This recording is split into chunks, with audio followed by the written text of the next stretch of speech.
gave you the reason why I could say that. Now, I also want to tell you about Sharon Worley. I also call her a lying, deceitful scoundrel. Now, I got word the other day that in some of the paperwork, people are being subpoenaed by the county's lawyers, which are Pool Pack, the insurance company and lawyers, because even when she sues somebody, it seems that we're paying. Well, taxpayers are paying. And that's just not right. And why she's a lying, deceitful scoundrel, I'll tell you. And then you could make your decision whether I'm telling the truth or not. This station, during the last election, did Lazy Dog, did 25 hours of interviews, 25 interviews, an hour apiece, for all the candidates that wanted it. And I did the engineering. And Lazy Dog didn't get paid for it, and I didn't get paid for it because we volunteered our time, because this is community radio. Lazy Dog knows that. He did 25 hours for free. I did 25 hours right alongside of him, so this can get done. So we had all these people in here, and that's how I met Chris Arabia. And I like Chris because I knew him from being a public defender and also a defense attorney, even in federal stuff. So, a prosecutor that was bred to be a prosecutor is usually corrupt. Okay, and if you don't believe me, I'll bring documentation in that shows, and it goes into about jury nullification. And one of the first things they say in a pamphlet about jury nullification, most of the prosecutors are corrupt. I'm not making this up. I'm just telling you what I read, okay? And I have documentation to prove it. I try not to say anything that I can't prove on paper and not from me, from somewhere else that we got it from. So Sharon Worley, I went all around it, but Sharon Worley was here. And I had just gotten out of prison, that I was illegally incarcerated over lies by Judge Lane. And it's not just me saying that. The appellate court said it. The Nevada Supreme Court said it. And even the Commission on Judicial Discipline said, yes, there was a legal error in your case. We aren't going to do anything about it. You have to go back to the appellate court because they're the ones who found that you were illegally incarcerated by Judge Lane. So, now we're getting in. That's why I'm telling you I like Chris Arabia. Now we're going to get into Worley, why I say she's a lying, deceitful scoundrel. Well, one of those 25 hours was an hour with Sharon Worley. And we also had Tony DeMeo up here, but Sharon Worley was here. And she's waving to me like I'm her best friend, and I'm in a control booth, and she's waving to me, smiling and stuff. So at the end of our hour, she got up and came in the control booth to say goodbye, and I says, can you wait outside for me for 5 minutes? Let me get the next candidate set up, and then I could walk outside and talk to you for 5 minutes. She said, sure, so she waited outside. And I said to her, when I was illegally incarcerated by Lane, when they took me into custody, and her eyebrows went up when I told her illegally, because she really doesn't have a clue on what's going on, or she plays stupid well. So I don't know if she is stupid or she plays stupid well. So she says, I says, listen, when I was incarcerated, I was in there, and Donna Cox's husband, Don, came in to see me, wanting to know what the hell happened, and I told him. And right after he came to see me, I was put back in the pod. I wasn't there 5 minutes, they rolled me up. Pack up your stuff. I'm trying to, like, what happened, So they stripped me naked, they put me in a hole, and they got me on suicide watch. Well, let me tell you something. I would never even think of committing suicide. First of all, I'm too strong for that. There's nothing anybody can do to me to make me think that I have to end it all, because I can always fight it. It's not a problem. Okay, so I said to Sergeant Gold, what doctor put me on suicide watch? And he says to me, no doctor, the powers that be. So it's a Nye County Detention Center. The person who's in charge of that is Sharon Worley. So I tell her the story. She puts her hands up like this and says, "Oh, I'm not the powers that be." So I turned around and told her, "This is your detention center. I am a very high-profile person. My case was very high-profile. It happened in your detention center. You should know what's going on." She says, "Give me 2 weeks and I'll find out." Okay, give her the benefit of the doubt. A week later, I see her campaign manager. I'm not going to mention her name because she's a civilian. She just works for the Nye County Sheriff's Department. And I said to her, she saw me, and I looked horrible when I got out. I was down. I'm actually 210 pounds now. I was 158 pounds at the time. I haven't been 158 pounds since the 7th grade. So I looked like walking dead. So her campaign manager said, "How you doing?" I said, "Okay." And I told her what I asked Sharon Worley to do at the radio station. She says, "Let me check into it." Well, a month goes by and we're at another meet and greet at Artesia. And I see Sharon Worley and I said to her, "Did you find out why I was put on suicide watch and stripped naked?" And she says, "No, I haven't found out yet."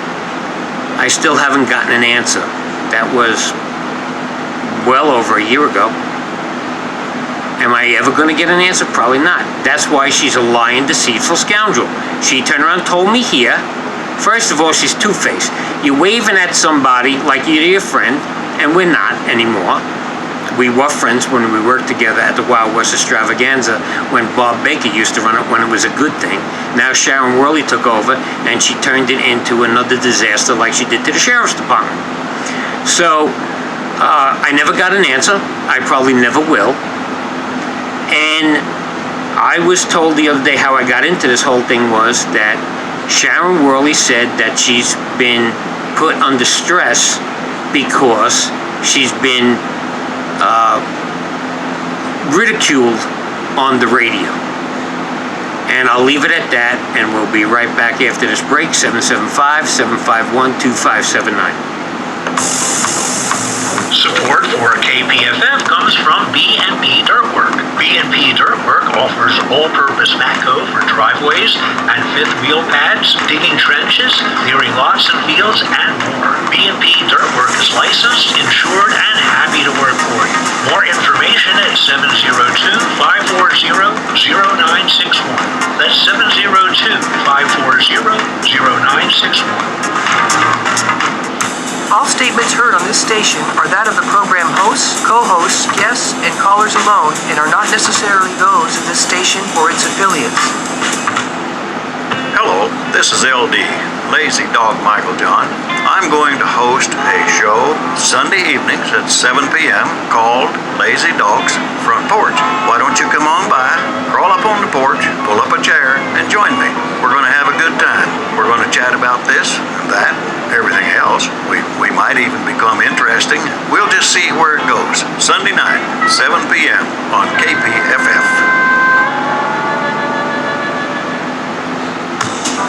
Hello, listeners. Want to know what talk programs are broadcast by KPFF? The KPFF program guide is now on our Pahrump Film Festival website.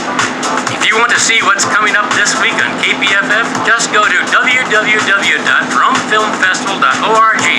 As programs are added or changed, so will the guide. That's www.PahrumpFilmFestival.org for the best talk programs in Pahrump. This is 97.7, Pahrump's community radio station.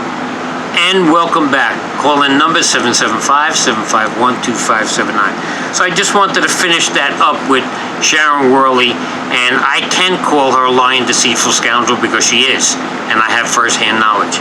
We have a caller? Hey, Raider Flyman here, Anthony. Hey, buddy, how you doing? All right, pretty good. I want to comment on some of the things you've been talking about. First of all, Diane Davis is up to bat tomorrow at 11 o'clock. Going for a new trial. It's going to be in front of Lane.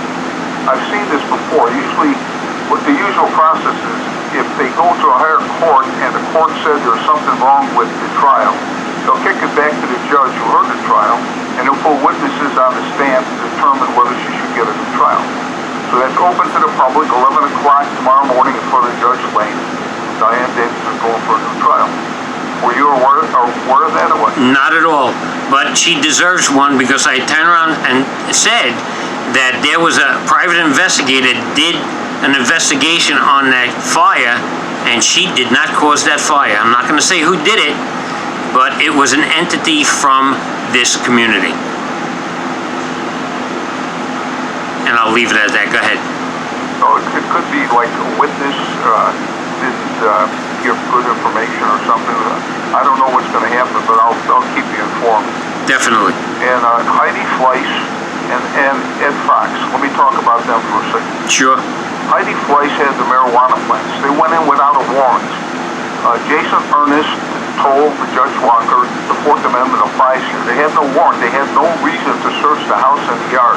They're looking for somebody that jumped bail or they had a warrant out for them. Nothing to do with Heidi Fleiss. Exactly. So Judge Walker suppressed the evidence so there was no case. The district attorney's office at that time went to the Supreme Court and appealed their decision. And Judge Walker gave me a copy of that, the Supreme Court's decision. They ruled in favor of Judge Walker against the DA's office, said the Fourth Amendment applies. And I was very happy to see that. The judge take the action as far as the Fourth Amendment. Most of the time they just toss it aside. They don't care that your rights were violated. They don't care that there was no warrant. They just, they're looking for a conviction or whatever. So that's what happened there. And look what happened to Ed Fox. You're familiar with that one. Yes. He appealed to district court because he was found guilty on traffic tickets he should not have been found guilty of, and this was a justice court. Walker reversed the decision, and then they reinstated different charges against Ed Fox and put him through the second time, and it was reversed the second time. It's like they want their pound of flesh, and this is what really upsets me after watching on a daily basis and for 17 years, how they will do just about anything for a conviction, just about anything to punish people. Now, if we get into Sheriff Worley, my main gripe about her are these motorcycle cops, because I see these courtrooms jammed with people getting cited for minor infractions, and I'm talking minor. Your tire touches a white line, and these old timers are just paying a $195 fine because they're afraid to see a judge or whatever, and it's like picking their pockets, and that's what my main gripe. And I pointed out, I ran against her. Matter of fact, I ran against her twice, I guess. Yeah, back in 14 and in 18. And I ran against Tony DeMayo 4 times. And every time, like when Liske was running against DeMayo in the finale, I would vote for DeMayo. Right. I did that twice. I voted for DeMayo in the finale on this one against Worley because, Tony and I, even though we ran against each other, we didn't hate each other, Matter of fact, I texted him on the 4th of July, have good 4th, Tony, and 6 days later he's dead. So these are just some of the things that I see. So I'm watching the system and it's very upsetting to me. And I'm glad that you're as dynamic as you are tonight. That's why they want to call in earlier, because you're on the roll. You know that, don't you? Yeah.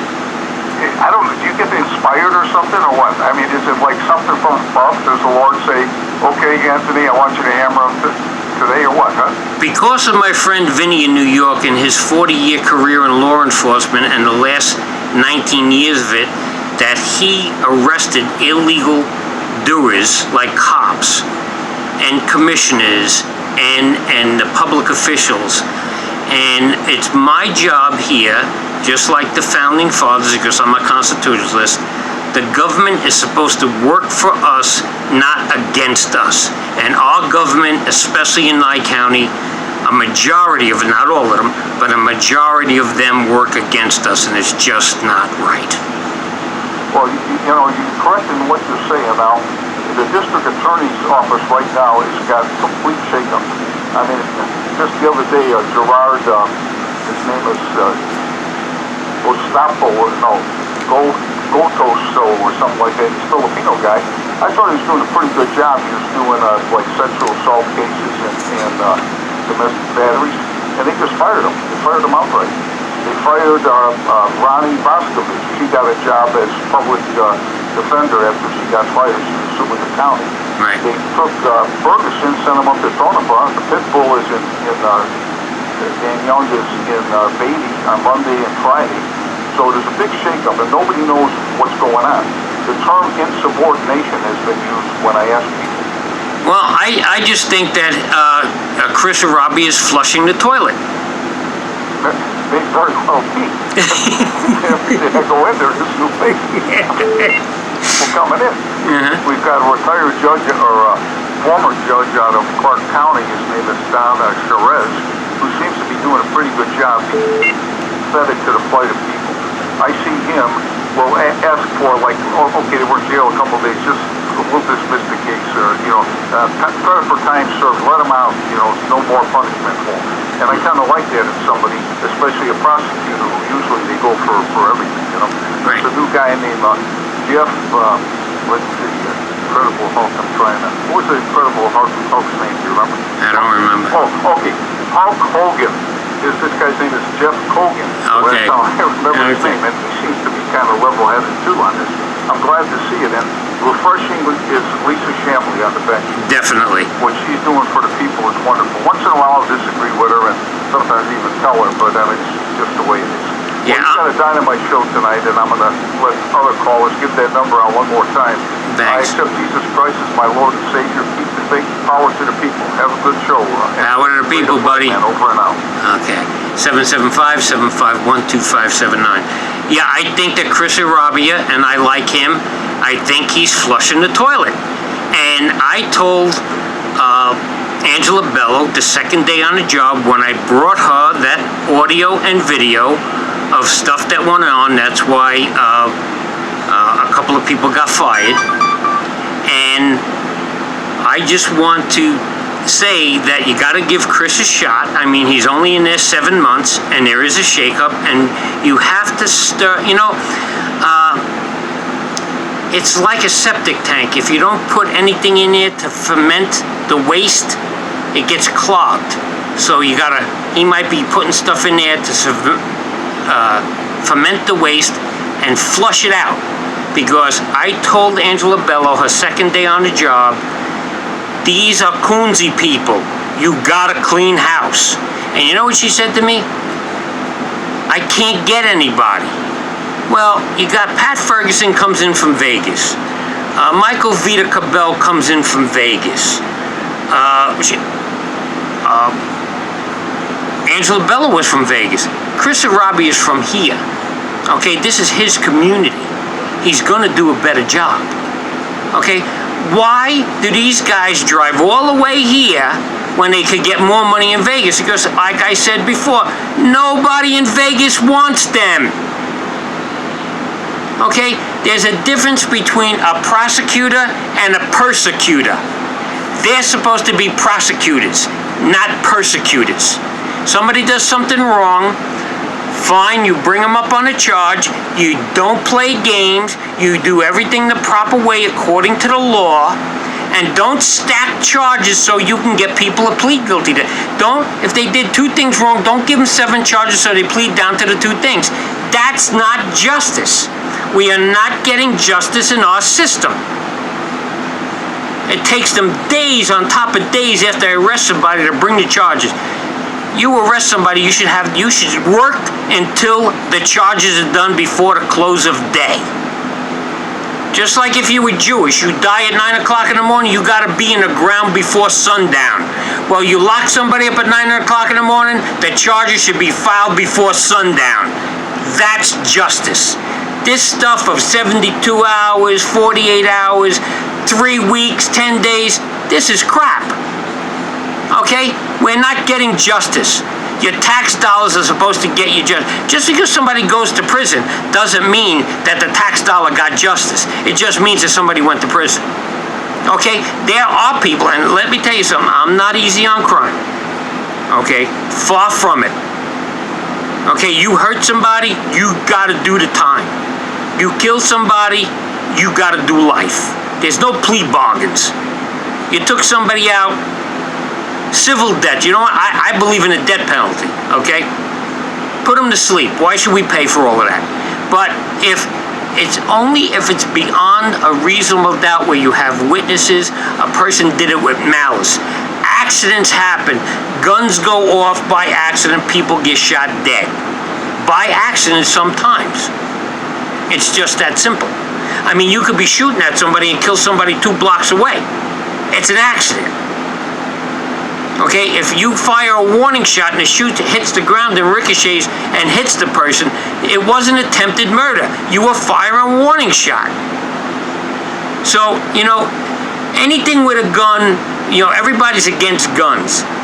Let me tell you something, if nobody had guns, we'd all be bigger slaves to the government than we already are. The only reason why the government does turn around and turn us into total slaves is because we have guns. And that's why you have a Second Amendment. It says, and Thomas Jefferson was one of the liberal founding fathers, and you're supposed to have a well-made militia in case the government gets out of control. Well, how much further do you want it out of control? The next thing is, and I'm going to get into that, is you're being robbed every day. Let me tell you, I want you to take $1 and think about this. You earn $1. Say you just pay 10% tax. Now that dollar becomes 90 cents to you. Now you pay somebody that's doing something for you. They got to pay tax, 10% tax on that. I'm doing round numbers so it's easier. So now that same dollar just got 20 cents in tax. There's 80 cents worth. As that dollar, you go buy something in Walmart. The person in Walmart's getting paid that dollar. They pay 10% tax. 30 cents on that dollar was paid in tax. Do you know how many times every dollar's been taxed? 300% or more. I'll give you, for instance, if you had first of all, if we had a person on the show talking about digital currency, okay? And we have digital currency right now. You have an ATM card?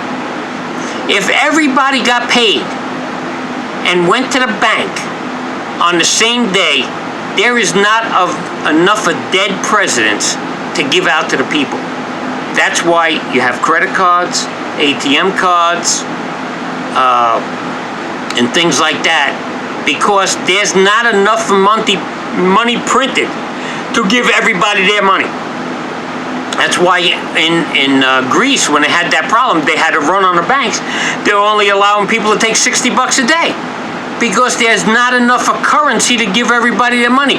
It's fake. The whole thing is a Ponzi scheme.